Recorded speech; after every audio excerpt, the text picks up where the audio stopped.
Hello everyone, my name is Praveen Singh. मैं आपके लिए मैथ का अगला लेक्चर हाजिर हूँ। पिछले लेक्चर में आपको मैंने 1.1 एक्सरसाइज कंप्लीट करा दी थी। आज हम 1.2 एक्सरसाइज के बारे में बात करेंगे कि 1.2 एक्सरसाइज करने के लिए हमें कौन कौन सी चीज़ें आनी चाहिए। तो आज का जो हमारा टॉपिक है वो है फलनों के प्रकार, यानी कि जो फलन हैं वो हमारे कौन कौन से प्रकार के होते हैं, कौन कौन से होते हैं जिनका हम 1.2 एक्सरसाइज में अध्ययन करेंगे। सबसे पहले बात करें फलन की, तो फलन के बारे में मैंने आपको बताया था, जो फलन होता है वो एक रिलेशन का ही पार्ट होता है। जो फलन होता है हमारा वो क्या होता है, एक रिलेशन का पार्ट होता है। और देखो, जिस रिलेशन के एक अवयव का केवल एक ही प्रतिबिंब निकल कर आए उस रिलेशन को ही हम क्या कहते हैं, फलन कहते हैं। अर्थात मान लीजिए ये दो कोई सेट दे रखे हों, जैसे मान लो ये है सेट ए और ये है बी, जैसे 1 2 3 4 A B C D E. मान लो एक एक से कनेक्ट हो, ठीक है। तो ऐसे जो रिलेशन होंगे उन रिलेशनों को हम फलन कहते हैं, ठीक है। या फिर ऐसा भी हो सकता है कि इन दोनों की वैल्यू जैसे 1 2 3 जैसे ए हो जाए, यानी कि ये सभी मान इधर एक एलिमेंट से जाकर भी जुड़ सकते हैं। कहने का तात्पर्य है कि इधर के जो मान होंगे वो इधर जब जुड़ेंगे तो उनकी वैल्यू केवल एक ही होगी, यानी कि एक का केवल एक ही मान निकलेगा ए, दो का केवल एक ही मान निकलेगा ए, तीन का केवल एक ही मान निकलेगा ए। अगर मान लो कोई भी रिलेशन इस प्रकार से हो, जैसे 1 2 3 और इधर हो ए बी सी डी, अगर कोई रिलेशन इस प्रकार का होगा, यानी कि जो हमारा प्रांत है, क्या है ये प्रांत, अगर प्रांत का एक अवयव सहप्रांत के दो या दो से अधिक अवयवों से जाकर कनेक्ट हो जाएगा तो समझ लो वो हमारा फलन नहीं होगा। फलन क्या होंगे, जब प्रांत के सभी अवयव सहप्रांत के किसी न किसी अवयव से जाकर कनेक्ट होंगे और प्रांत का एक अवयव सहप्रांत के केवल एक ही अवयव से कनेक्ट होगा तो हमारा जो रिलेशन होगा वो एक फलन कहलाएगा। देखिए, जैसे कोई फलन दे रखा हो f सच दैट x से लेकर y, ये क्या है, कोई भी फलन है मान लीजिए, और इसमें जो प्रांत है हमारा वो है कैपिटल X और सहप्रांत है हमारा कैपिटल Y, यानी कि ये क्या है प्रांत और ये है हमारा सहप्रांत। इसे इंग्लिश में कहते हैं डोमेन और इसे कहते हैं कोडोमेन। तो देखो, बात करते हैं फलनों के प्रकार की, तो इसमें सबसे पहला जो है वो है हमारा एकैकी फलन। सबसे पहला फलन है एकैकी फलन, इसे हम 1 या इंजेक्टिव कहते हैं।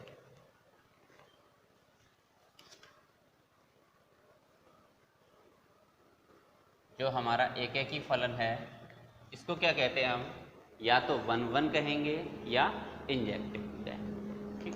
तो देखो, एकैकी फलन का मतलब क्या होता है कि इसका जो एक एलिमेंट है वन एलिमेंट से ही कनेक्ट होगा, यानी कि एक अवयव का केवल एक ही प्रतिबिंब होगा, तो ऐसा जो फलन होगा हमारा उस फलन को हम एकैकी फलन कहेंगे। देखो, ऐसे मैं बताता हूं तुम्हें, जैसे ये कोई दो सेट दे रखे हों, ये मान लो x है और ये है y बराबर fx, यानी ये फलन है हमारा जो कि क्या है हमारा y बराबर x है। जैसे 1 2 3 4 5 1 2 3 4 5 6 7 8 9 10, मान लो fx बराबर है 2x, यानी जो फलन है हमारा वो f(x) बराबर दे रखा है 2x, यानी जो f(x) का मान है वो x के 2 गुने के बराबर है। कहने का तात्पर्य है 1 जाकर 2 से कनेक्ट होगा, 2 4 से, 3 6 से, 4 8 से, 5 10 से। तो यहाँ हम देख रहे हैं कि जो प्रांत के सभी अवयव हैं सह प्रांत के केवल एक ही अवयव से जाकर कनेक्ट हो रहे हैं या जुड़ रहे हैं। कहने का मतलब है कि जो प्रांत के जितने भी एलिमेंट हैं सबका एक प्रतिबिंब हमें कहाँ दिखाई दे रहा है, सह प्रांत में। तो इसलिए हम कह सकते हैं कि ये जो फलन है f(x) बराबर 2x हमारा कैसा फलन है, ये इंजेक्टिव यानी कि एक ही फलन। क्योंकि देखिए ये है हमारा प्रांत और ये है सह प्रांत। और अगर इसके परिसर की बात करें तो देखो परिसर क्या होता है, जो प्रांत के अवयवों के प्रतिबिंब हमें सह प्रांत में मिलते हैं उन्हीं को हम परिसर कहते हैं। यानी कि परिसर क्या होगा, जैसे 2 4 6 8 10। अगर इस क्वेश्चन में हमसे ये पूछा जाए कि इस क्वेश्चन में जो फलन है उसका परिसर कितना है, तो परिसर हो जाएगा 2 4 6 8 10 इनका सेट। क्योंकि ये क्या है, जो प्रांत के एलिमेंट हैं उनके प्रतिबिंब हमें सह प्रांत में दिखाई दे रहे हैं, वही हमारे क्या कहलाते हैं, परिसर कहलाते हैं। तो बात की जाए हमारे एकेकी फलन की, तो एकेकी फलन क्या होगा, जब प्रांत के सभी अवयवों का केवल एक ही प्रतिबिंब सह प्रांत में दिखाई देगा तो समझ लीजिए कि वो फलन हमारा एकेकी फलन है। यानी कि इसकी हम डेफिनेशन लिखना चाहें तो ऐसे लिख सकते हैं, यदि किसी फलन में प्रांत के एक अवयव का प्रांत के प्रत्येक अवयव का केवल और केवल एक ही प्रतिबिंब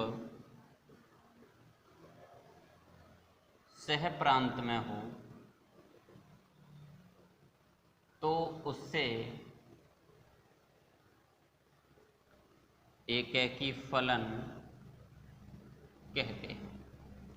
यानी कि अगर प्रांत के प्रत्येक अवयव का, यानी कि प्रांत में जितने भी एलिमेंट हैं उन सब का केवल और केवल एक प्रतिबिंब हमें सह प्रांत में मिल जाएगा तो समझ लीजिए कि जो फलन है हमारा वो कैसा है, एकेकी फलन।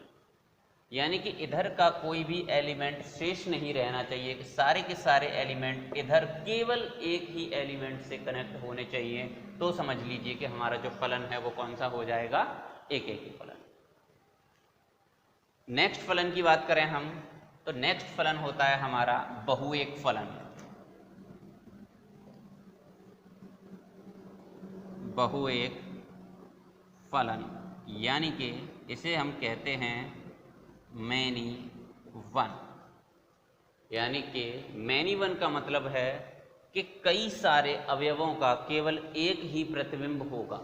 यानी कि देखो इसमें था 1 1 यानी कि एक अवयव का एक प्रतिबिंब, यहाँ पर मैनी का मतलब बहुत सारे यानी कि अनेकों अवयवों का, यानी कि एक से अधिक अवयवों का केवल एक ही प्रतिबिंब बनेगा तो हम उसे क्या कहेंगे, मैनी वन। जैसे यहाँ लिखा मैंने 1 2 3 और इधर लिख दिया, सॉरी ऐसे लिखता हूँ -1 0 +1 2 -2 और इधर लिख लिया मैंने 1 2 3 4 5 6। ठीक है, अब मैंने फलन लिखा f(x) बराबर x²। फलन क्या मान लिया हमने, f(x) बराबर x²। अब देखो इनके जब हम स्क्वायर करेंगे, देखो -2 का स्क्वायर कितना होगा 4, 0 का स्क्वायर हो जाएगा 0, -1 का स्क्वायर होगा हमारा +1, +1 का भी +1 और 2 का भी +4। यानी कि यहाँ हम देखें तो देखो -2 और 2 दोनों क्या हैं, एक ही अवयव से जाकर कनेक्ट हो रहे हैं। ऐसे ही -1 और +1 दोनों किससे कनेक्ट हो रहे हैं, +1 से कनेक्ट हो रहे हैं। यानी कि इधर के एक से अधिक अवयवों का जो प्रतिबिंब है हमें वो एक ही संख्या दिखाई दे रही है। तो हम कह सकते हैं कि ये जो फलन है हमारा कैसा फलन है, बहुएक फलन। यानी कि अगर हम इसे ऐसे लिखना चाहें, देखो f-1 की वैल्यू निकालें तो वो भी 1, f1 की वैल्यू निकालेंगे तो वो भी 1 हो जाएगी। तो अगर ऐसी कंडीशन आ जाए कि किसी भी फलन के अंदर दो अवयवों का एक ही प्रतिबिंब निकल कर आए तो उस फलन को हम बहुएक फलन कहते हैं, और वह फलन एकैकी नहीं होता। इस चीज़ को विशेष ध्यान रखेंगे कि वो जो फलन होगा हमारा वो एकैकी फलन नहीं होगा, उसे क्या कहेंगे हम, केवल बहुएक फलन। देखिए नेक्स्ट फलन है हमारा आच्छादी फलन। इसे हम कहते हैं ऑन्टो या फिर सर्जेक्टिव। देखो आच्छादी फलन की बात करें तो आच्छादी फलन क्या होता है, अभी मैंने आपको बताया था एकैकी फलन के बारे में। अब देखो आच्छादी फलन क्या होगा, जैसे मान लो दो सेट दे रखे हों, ये है हमारा x और ये है y। इसके अंदर एलिमेंट हैं 1 2 3 5, और इधर मान लो दे रखे हैं 1 2 3 जैसे 2 4 6 8 10 इस प्रकार से। और जो मान लो हमारा फलन है f सच दैट x से लेकर y और fx बराबर है मान लीजिए 2x, जो फलन है हमारा वो दे रखा है 2x। अब इसमें देखेंगे कि fx बराबर है 2x, तो यहाँ क्या होगा, जो 1 होगा वो कनेक्ट होगा 2 से, 2 4 से, 3 6 से, 4 8 से, 5 10 से। यानी कि इसमें क्या होता है कि जो सहप्रांत होते हैं वो प्रांत के अवयवों के क्या होते हैं, प्रतिबिंब होते हैं। यानी कि जो सहप्रांत के एलिमेंट होते हैं उन्हीं में क्या होते हैं, प्रांत के अवयवों के प्रतिबिंब होते हैं। तो आच्छादी फलन में क्या होगा, सहप्रांत के जितने भी एलिमेंट होंगे वो सारे के सारे एलिमेंट प्रांत के अवयवों के प्रतिबिंब होंगे। यानी कि सहप्रांत में कोई भी एलिमेंट बाकी नहीं रहेगा। यानी कि सहप्रांत के अगर सभी एलिमेंट प्रांत के किसी न किसी अवयव का प्रतिबिंब हो जाएंगे तो समझ लीजिए कि वो जो फलन है हमारा क्या है, आच्छादी फलन हो जाएगा। तो इसकी डेफिनेशन लिखना चाहूँ तो मैं डेफिनेशन देखो हम इसकी इस प्रकार से लिख सकते हैं, यदि सहप्रांत के सभी अवयव, यदि सहप्रांत के सभी अवयव प्रांत के अवयवों के प्रतिबिंब हो तो ऐसा फलन आच्छादी फलन कहलाता है। यानी कि अगर सहप्रांत के सभी अवयव प्रांत के अवयवों के क्या हो जाएं, प्रतिबिंब, यानी कि इधर का कोई भी एलिमेंट बाकी ना रहे, इधर के सारे एलिमेंट इधर से कनेक्टेड होंगे, तो समझ लीजिए कि वो फलन हमारा क्या कहलाएगा, आच्छादी फलन कहलाएगा। देखो आच्छादी फलन इस प्रकार का हो सकता है, आच्छादी फलन ऐसे भी हो सकता है 1 2 3, और यहाँ मैंने लिख दिया मान लो a। देखो इधर के सभी अवयव, यानी कि इधर एक अवयव है तो वो जो एलिमेंट है वो हमारा इधर जाकर कनेक्ट हो रहा है, तो इसे भी हम क्या है, आच्छादी फलन कह सकते हैं। और ये फलन जो है वो हमारा बहुएक फलन भी है। अगर देखो इसी में मैं बात करूं, अगर मैंने यहाँ पर लिख दिया होता मान लो 12, तो जो 12 है वो इधर के किसी भी एलिमेंट से कनेक्ट नहीं हो रहा, जो 12 है वो इधर के किसी भी एलिमेंट से कनेक्ट नहीं हो रहा, तो इसलिए हम कह सकते हैं कि ये आच्छादी फलन नहीं है। अगर इसमें 12 ना हो तो फिर क्या होगा, ये आच्छादी फलन हो जाएगा, क्योंकि इधर के सारे एलिमेंट यानी कि जो प्रांत के सभी अवयव हैं वो सह प्रांत के सभी अवयवों से जाकर क्या हो रहे हैं, कनेक्ट हो रहे हैं। तो इस प्रकार का जो फलन होगा वो हमारा आच्छादी फलन कहलाएगा। देखो जो आच्छादी फलन होता है उसके बाद में हम देखो और देखते हैं, एक फलन और होता है हमारा एकैकी आच्छादी, यानी कि बाइजेक्टिव। देखो एकैकी आच्छादी का मतलब है जो फलन हमारा एकैकी भी हो और आच्छादी भी हो।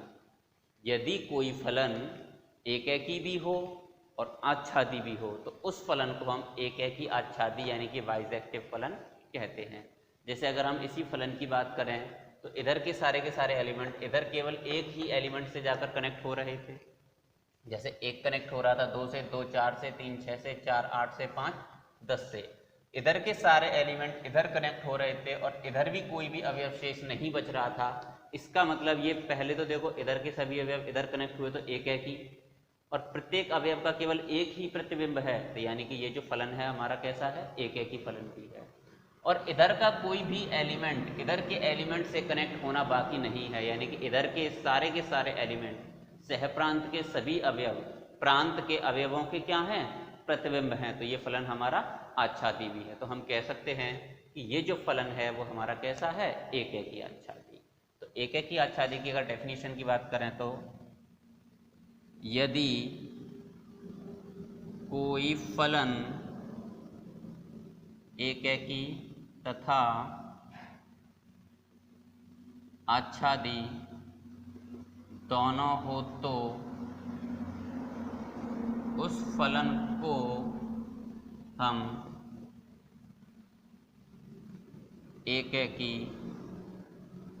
आच्छादी कहते हैं। यानी कि अगर कोई फलन हमारा एकैकी भी है और आच्छादी भी है तो उस फलन को क्या कहेंगे हम, बाइजेक्टिव, यानी कि एकैकी आच्छादी। देखिए अभी मैं कुछ और ग्राफ बनाकर यानी कि इस प्रकार से बनाकर मैं आपको समझाता हूं, जिससे कि क्या है आपको और अच्छे से क्वेश्चन समझ में आएंगे। देखिए जैसे मान लो कहीं पर आपके लिए दे रखा हो, ऐसे दिया हो 1 2 3 4 और इधर दे रखा हो A B C D E और ये ऐसे कनेक्ट हो, ठीक है।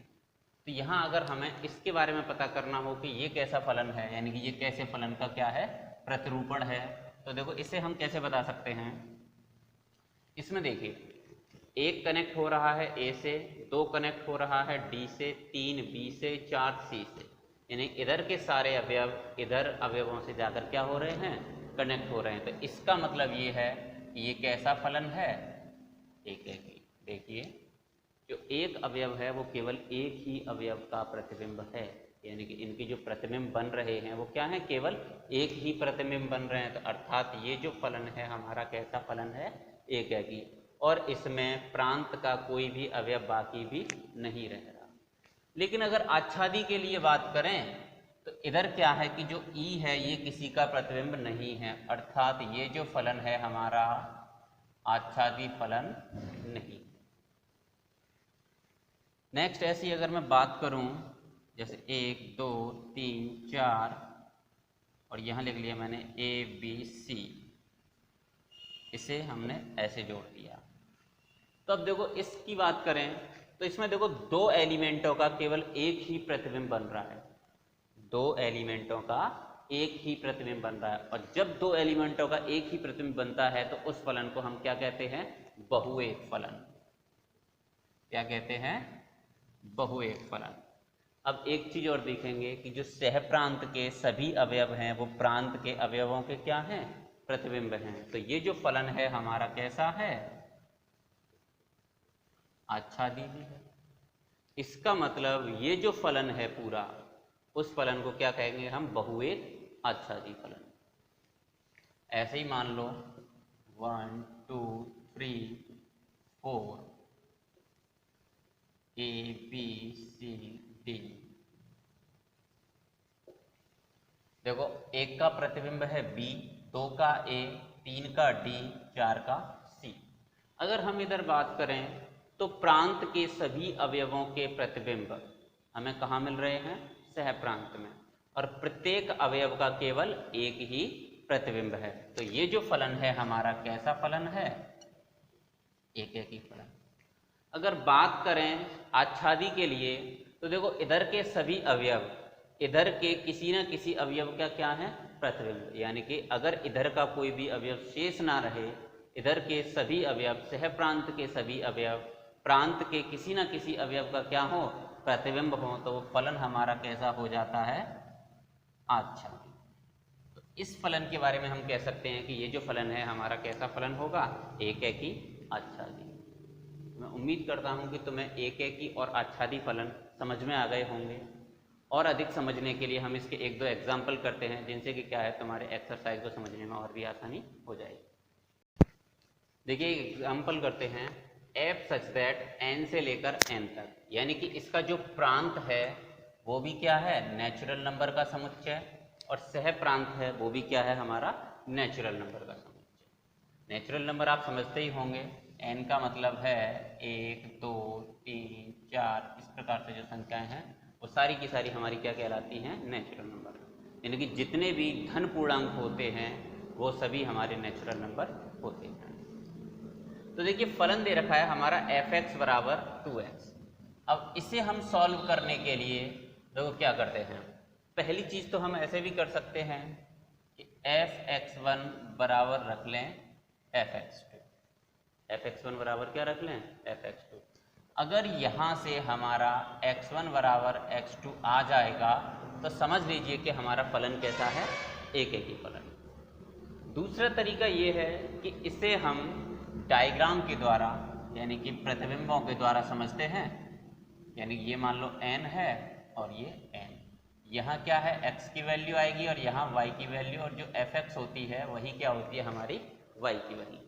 n है प्राकृतिक संख्याएं, तो इसका मतलब 1 2 3 4 5 6, ऐसे इधर 1 2 3 4 5 6, इस प्रकार से इसमें संख्याएं आ जाएंगी। तो देखिए इसे समझने के लिए क्या करते हैं कि यहाँ से हम पहले इनको कनेक्ट करके देखते हैं कि कौन सा अवयव किससे जाकर कनेक्ट हो रहा है। जैसे देखो f(x) बराबर है 2x, तो एक जो होगा वो 2 से, 2 4 से, 3 6 से, 4 जैसे इसमें 8 आएगा, उससे इस प्रकार से संख्या क्या है? हमारी कनेक्ट होती चली जाएगी। तो यहाँ देखेंगे कि जितने भी एलिमेंट होंगे हमारे प्रांत के, वो सारे के सारे एलिमेंट सह प्रांत के अवयवों से जाकर कनेक्ट हो जाएंगे। यानी ये जो है हमारा वो प्रांत है और ये क्या है? सह प्रांत। यानी प्रांत के सभी अवयव हमारे सह प्रांत के अवयवों से जुड़ते जाएंगे। तो हम कह सकते हैं कि ये जो फलन बनेगा इससे हमारा वो कैसा फलन होगा? एक फलन।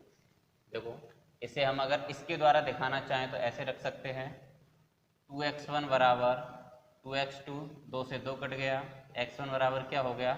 x2। इसका मतलब प्रांत के सभी अवयवों का प्रतिबिंब कहाँ पर उपस्थित है? सह प्रांत में। तो ये फलन कैसा हो जाएगा? एक ही। तो यहाँ हम कह सकते हैं प्रांत के सभी अवयवों का प्रतिबिंब सह प्रांत में उपस्थित है, इसलिए दिया गया फलन एक ही है। देखिए अब बात करते हैं इसी फलन में आच्छादी के बारे में। तो आच्छादी के लिए मैंने बताया था कि सह प्रांत के सभी अवयव अगर प्रांत के अवयवों के प्रतिबिंब होंगे तो फलन हमारा कैसा कहलाएगा? आच्छादी फलन। तो यहाँ देखें कि 1 है, 3 है, 5 है, ये क्या है? इधर के किसी अवयव का प्रतिबिंब नहीं है। देखो अगर ऐसे ना समझ में आए तो हम इसे दूसरे प्रकार से ऐसे भी समझ सकते हैं कि मान लो हमने क्या किया, जो f(x) है, देखो f(x) बराबर कितना दे रखा है? 2x, और जो f(x) होता है वो क्या होता है? हमारा y, और x बराबर कितना हो जाएगा? हमारा y/2। अब क्या करते हैं कि y की वैल्यू हम इधर से रखते हैं, यानी कि जैसे y बराबर मैंने कोई भी एलिमेंट लिया 1, जो कि क्या है? हमारा नेचुरल नंबर का एक एलिमेंट है। तो नेचुरल नंबर में से मैंने 1 लिया, तो x बराबर कितना आएगा? हमारा सॉरी y बराबर 1 लेने पर, तो x बराबर हो जाएगा 1/2।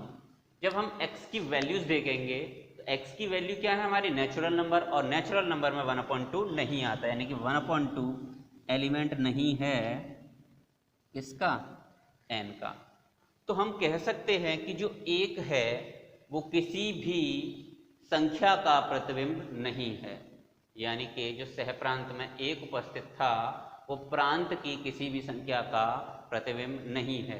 तो अगर मान लो इधर से कोई एक भी संख्या रह जाती है तो वो फलन आच्छादी नहीं होता। तो हम कह सकते हैं कि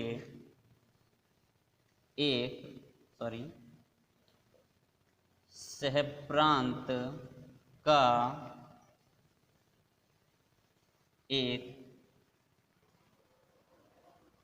अवयव, यानी कि सहप्रांत का एक एलिमेंट है हमारा एक, जो कि क्या है, किसका पार्ट है, नेचुरल नंबर का, ठीक है।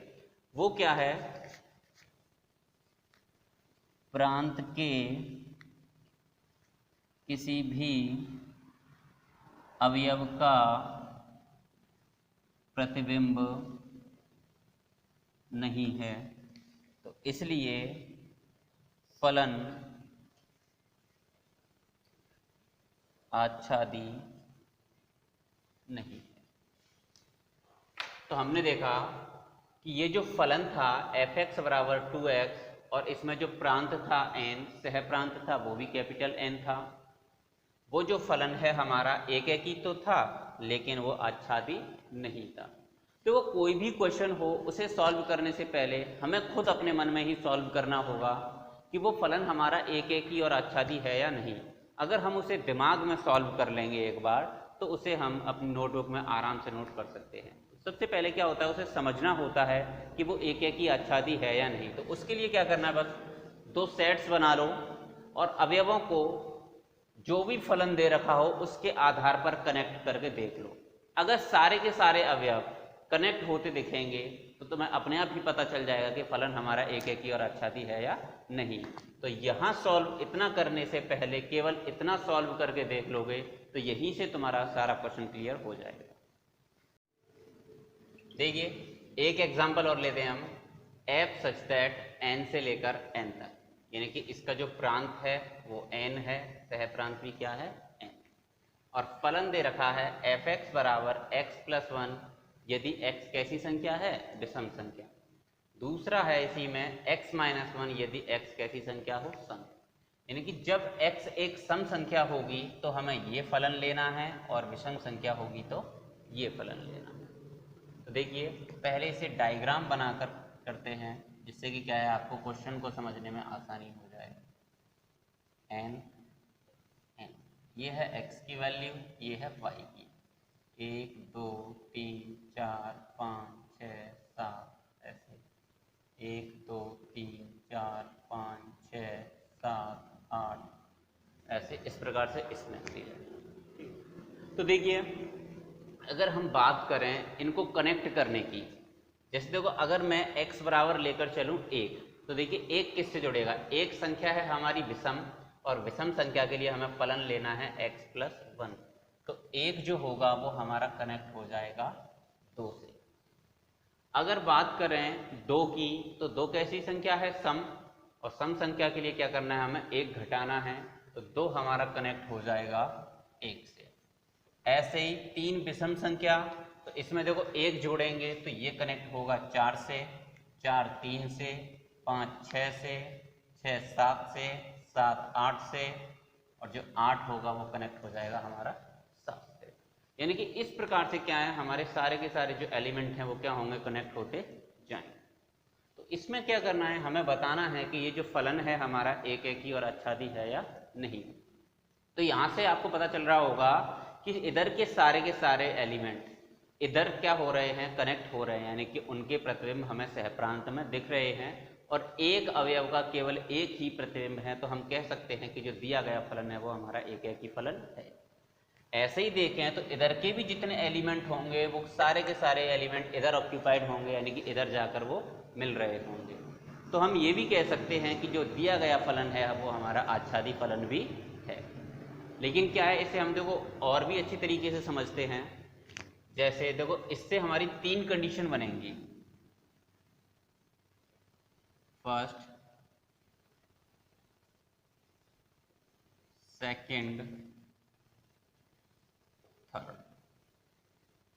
पहली कंडीशन देखो, यानी कि हम क्या करते हैं, मान लो fx1 बराबर fx2 लेकर चलते हैं। मान लिया हमने fx1 बराबर क्या लेकर चलते हैं, fx2। इसमें क्या होगा, माना कि देखो यदि एक संख्या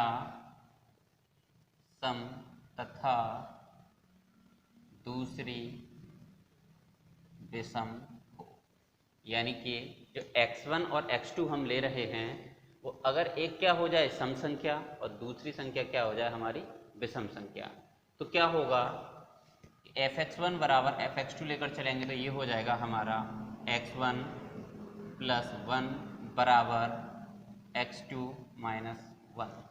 देखो इसे अगर मैं इधर लेकर जाऊँ या इसे इधर ले जाएं तो क्या हो जाएगा हमारा, यहाँ से इम्प्लाई करेगा x2 माइनस x1 बराबर 2। और एक बात ध्यान रखो, अगर कोई संख्या सम हो और दूसरी विषम हो तो उनका जो डिफरेंस होगा वो कभी भी सम संख्या नहीं हो सकता, क्योंकि अगर एक संख्या सम है दूसरी विषम है तो उनका जो डिफरेंस आता है वो हमेशा ही एक विषम संख्या आता है। लेकिन हमारा यहाँ पर आ रहा है तो इसका मतलब ये है कि ये वाली जो कंडीशन है वो हमारी फॉलो इस क्वेश्चन में नहीं करेगी। तो क्या होगा, दूसरी कंडीशन लेकर चलते हैं, यदि दोनों संख्याएं ऐसी हों, सम हो।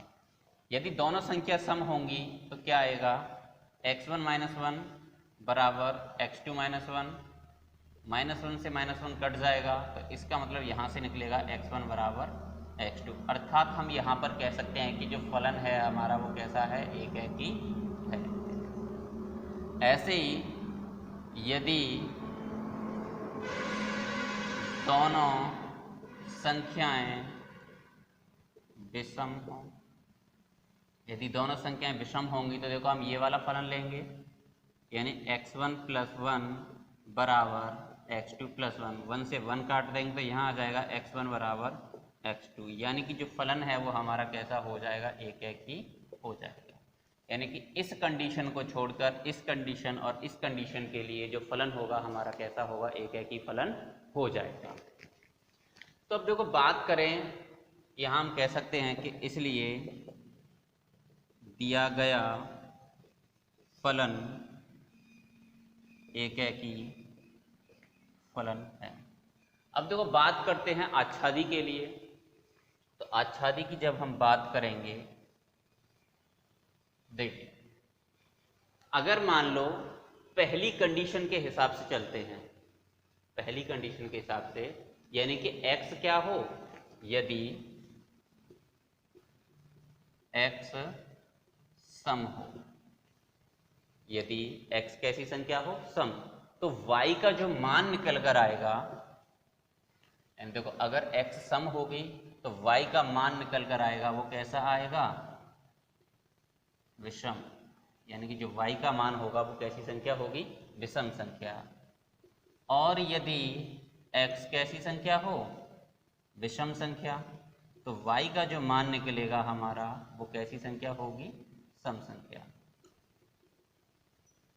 यानी कि अगर x का मान सम संख्या होगा तो y का मान विषम होगा, और x का मान विषम संख्या होगा तो y का मान सम होगा। यानी कि हम कह सकते हैं यदि x बराबर लेके चले हम 2r, तो y की जो वैल्यू आएगी वो आएगी 2r प्लस 1। और विषम संख्या यानी कि अगर x बराबर लेके चलें 2r प्लस 1 तो y की वैल्यू आ जाएगी 2r प्लस के 2। यानी कि यदि x हो सम संख्या तो y की वैल्यू क्या हो जाएगी, सम संख्या के आधार पर -1 दूसरी तरफ जाकर जुड़ जाएगा तो वो हो जाएगी हमारी विषम संख्या। अगर x बराबर हम विषम संख्या लेकर चलें, यानी कि ये वाला मान लेकर चलें, जो y की वैल्यू होगी वो क्या हो जाएगी, हमारी विषम सम संख्या हो जाएगी। यानी कि अगर यहाँ भी देखें हम, जो विषम संख्या है वो इधर किससे कनेक्ट हो रही है, सम संख्या से, और सम संख्या किधर कनेक्ट हो रही है, विषम संख्या से। यानी कि सहप्रांत के जितने भी अवयव हैं वो सारे के सारे अवयव प्रांत के अवयवों के प्रतिबिंब हैं। हम कह सकते हैं कि सहप्रांत का प्रत्येक अवयव प्रांत के अवयवों का प्रतिबिंब है। इसलिए दिया गया फलन आच्छादी है। यानी कि जो सहप्रांत के सभी अवयव हैं वो प्रांत के अवयवों के क्या हैं? प्रतिबिंब हैं। तो जो दिया गया फलन है वो हमारा कैसा हो जाएगा? आच्छादी हो जाएगा। और फलन जो था हमारा वो एकेकी भी था, तो इसलिए हम कह सकते हैं कि जो दिया गया फलन था हमारा वो कैसा हो जाएगा? बाइजेक्टिव, यानी कि एकेकी आच्छादी हो जाएगा। तो मैं उम्मीद करता हूँ आपको जो मैंने इंट्रोडक्शन दिया है फलनों के प्रकार का वो समझ में आ गया होगा। आगे हम जैसे जैसे एक्सरसाइज करेंगे तो तुम्हारे और भी अच्छे समझ में आ जाएंगे। जितने भी क्वेश्चन होंगे उनको हम जितना प्रैक्टिस करेंगे उतना हमारे समझ में आता जाएंगे। तो आप इस वीडियो को शुरू से लास्ट तक देखें और एक एक पॉइंट को नोट करें जिससे कि आपको सारी चीज़ें समझ में आ जाएं। किसी को अगर किसी भी पॉइंट में कोई भी दिक्कत हो तो मुझे कमेंट करके बता सकता है। अगर वीडियो अच्छी लगे तो लाइक करें, शेयर करें और चैनल को सब्सक्राइब करें और बगल में जो बेल आइकन का बटन है उसे दबा लें जिससे कि आपको लेटेस्ट वीडियोज़ के नोटिफिकेशन मिलते रहें। धन्यवाद।